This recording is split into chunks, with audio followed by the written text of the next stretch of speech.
ഇന്നത്തെ പുതിയ വീഡിയോ എന്താണെന്ന് അറിയണ്ടേ? ശരി, വീഡിയോയിലേക്ക് പോകുന്നതിന് മുമ്പ് നമുക്കിവിടെ കൂട്ടുവിടാൻ ആരും മറന്നു പോകരുത്.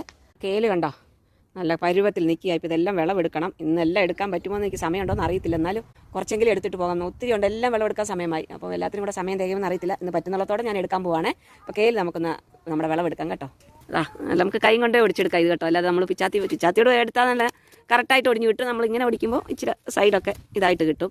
എളുപ്പം കണ്ടോ എന്തൊരു വലിപ്പം നോക്ക് കേലിന്. അടുത്ത നമ്മൾ ലെറ്റ്യൂസ് ഇന്നൊന്ന് ഹാർവെസ്റ്റ് ചെയ്യാൻ പോയി. ഈ ബ്രൗൺ കളർ കേട്ടോ. പച്ചയൊക്കെ കുറച്ചെടുത്തു, ഇങ്ങനെ ഓരോരുത്തർക്ക് കൊടുക്കുക. ബ്രൗൺ കളർ ആദ്യമായിട്ടാണ് ഞാൻ മെറൂണും കട്ട് ചെയ്യുന്നത് കേട്ടോ. ഞാൻ കൃഷി ചെയ്തത് ആദ്യമായിട്ട് ഈ പ്രാവശ്യം. അപ്പോൾ ഇതിൻ്റെ വിത്ത് എങ്ങനെയെങ്കിലുമൊക്കെ എടുത്ത് വെക്കണം. ഇതൊരെണ്ണമാണ്, ഇത് വേറൊരെണ്ണം കണ്ടോ. ഇത് രണ്ടും ഇനം ഒന്നാണ്, കളർ വേറെ വേറെ. ഫ്ലൂറസിൻ ഗ്രീനും മെറൂണും. ഇന്ന് ഇതാണ് ഹാർവെസ്റ്റ് ചെയ്യുന്നത്. അടുത്തത് ഹാർവെസ്റ്റ് ചെയ്യുന്നത് പുതിന. ഇഷ്ടംപോലെ തളിർത്ത് നിൽക്കുക. അപ്പോൾ കുറച്ചെടുത്ത് ഞാൻ കഴുകി ക്ലീൻ ചെയ്ത് ഫ്രീസറിൽ വെക്കാൻ പോകും. കാര്യം നമുക്ക് എപ്പോഴും കിട്ടുന്ന സാധനം അല്ലല്ലോ ഇത്. അതുകൊണ്ട് നമ്മൾ എല്ലാം ഫ്രീസറിൽ എടുത്ത് പോയി. ബ്രൊക്കോളി ഇന്ന് ഹാർവെസ്റ്റ് ചെയ്യാം കേട്ടോ. ബ്രൊക്കോളി അടുത്ത് ഇനിയുണ്ട്, തീർന്നിട്ടില്ല കേട്ടോ. ഇനിയും പറിക്കാൻ പോവാം. അതുകൂടെ മുറിച്ചിട്ട് വരട്ടെ. കിടിലേ നല്ല ഫ്രഷ് ബ്രൊക്കോളി. എല്ലാം കൂടെ ഒന്നിച്ച് കാണിക്കാം കേട്ടോ. എടുക്കാൻ വയ്യാത്ത പോലെ ഉണ്ട്. 2 ചാക്ക് നിറച്ചും ഒരു മുറ നിറച്ചും. ഇതുകൊണ്ട് നിർത്തിയതാ. എന്താ അത്രയുണ്ട്. ഇനി വയ്യ. ഇനി വിളവെടുക്കുന്നത് നാളെ എടുക്കും. ഇന്ന് ഇലവകൾ മാത്രമേ എടുത്തിട്ടുള്ളൂ. ബാക്കിയൊക്കെ ഇനി നാളെ. കായും ഒക്കെ. ഇന്ന് പൂവും ഇലയും കുറച്ച് എടുത്തിട്ടുണ്ട്. ഒറ്റ ദിവസത്തെ വിളവെടുപ്പാകട്ടെ ഇത്. ഞാൻ ഇവിടോട്ട് വെച്ചിട്ട് ഇപ്പം എന്തൊക്കെയാണ് നിങ്ങളെ കാണിക്കാം കേട്ടോ. ബ്രൊക്കോളി അപ്പം ഞാൻ സൂപ്പ് വയ്ക്കാൻ പോവാം. ബ്രൊക്കോളി നമുക്ക് ഫ്രഷ് എടുത്ത് സൂപ്പ് വയ്ക്കുമ്പോൾ അതിൻ്റെ ടേസ്റ്റ് ഒരു വ്യത്യസ്തമായിരിക്കും കേട്ടോ. കടയിൽ നിന്ന് വാങ്ങിച്ച് ചെയ്യുന്നതിലും നമ്മളെ തന്നെ എടുത്ത് ചെയ്യുമ്പോൾ അത് വേറെ രീതിയല്ലേ. കണ്ടോ നമ്മുടെ വിളവ് എന്തൊക്കെയാണ്.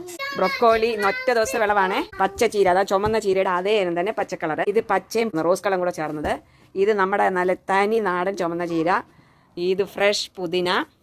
കേല് 3 തരമുണ്ട്. ഇതൊരു തരം, ഇത് വേറൊരു തരം, ഇത് വേറൊരു തരം. ഇങ്ങനെ 3 ടൈപ്പ് കേലുണ്ട്. അടുത്തത് ലെറ്റ്യൂസ് 4 വെറൈറ്റി ഉണ്ട്. ഞാൻ 2 കട്ട് ചെയ്തിട്ടുള്ളൂ. കാര്യം ലെറ്റ്യൂസ് നമ്മൾ ഫ്രഷാണ് പോയി എടുത്ത് പച്ചയ്ക്ക് തിന്നല്ലേ.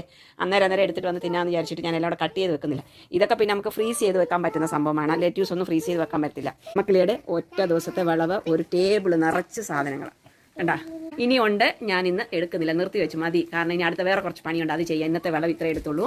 കാരണം ഇതെല്ലാം ഞാൻ കഴുകി തുടച്ച് അരിഞ്ഞെല്ലാം ചെയ്യണ്ടേ. അപ്പോൾ അതിന് സമയമാകുന്നത് കൊണ്ട് ഞാൻ ഇന്നിപ്പം വിളവെടുപ്പ് നിർത്തിയിരിക്കുകയാണ്. അമ്മക്കിളിയുടെ വീഡിയോ നിങ്ങൾക്ക് എല്ലാവർക്കും ഇഷ്ടപ്പെട്ട് കാണുമെന്ന് വിചാരിക്കുന്നു. കാനഡയല്ല, ലോകത്തിൽ എവിടെ ചെന്നാലും അമ്മക്കിളിയൊക്കെ നല്ല പോലെ അധ്വാനിച്ച് നമ്മുടെ അടുക്കളത്തോട്ടം ആയാലും ശരി എന്തായാലും നമ്മളതിൻ്റെ വിഭവങ്ങൾ എടുത്തിരിക്കും, പ്രതിഫലം എടുത്തിരിക്കും കണ്ടാ. അപ്പം അധ്വാനിച്ച് വലിയ അധ്വാനമൊന്നും ഇല്ല കേട്ടോ. ഇവിടെ നമ്മുടെ നാട്ടിലെ പോലുള്ള വലിയ അധ്വാനമൊന്നുമില്ല. എങ്കിലും നമ്മൾ അതിൻ്റെ പുറകെ നടക്കണം. നല്ല ശുശ്രൂഷ വേണം. ചെടിയല്ലേ, സന്തോഷമായിട്ട് നമുക്ക് പച്ചക്കറികൾ കഴിക്കാൻ പറ്റും. 3-4 മാസം ഫ്രഷാണ് കഴിക്കാം. അത് കഴിയുമ്പം പിന്നെ നമ്മുടെ ഫ്രീസറിൽ നിന്ന് എടുത്ത് കഴിക്കാം. ഇനി തക്കാളിയൊക്കെ പഴുത്ത് നിൽക്കുന്നു, അതൊക്കെ ഞാൻ അടുത്ത വീഡിയോയിൽ കാണിക്കാം. കാനഡയിൽ നമ്മുടെ അടുക്കളത്തോട്ടത്തിൽ ഒറ്റ ദിവസത്തെ വിളവാണ് ഇത്രയും. അടുത്ത നല്ല വീഡിയോ ആയിട്ട് വരാം കേട്ടോ. ഹാപ്പി ഗാർഡനുമായിട്ട് വരാം കേട്ടോ. എന്താണ് ഹാർവെസ്റ്റ് ചെയ്യാൻ പോകുന്നതെന്ന് ഞാൻ പറയാം. ഇപ്പോൾ ഇത് നിർത്തുവാണേ.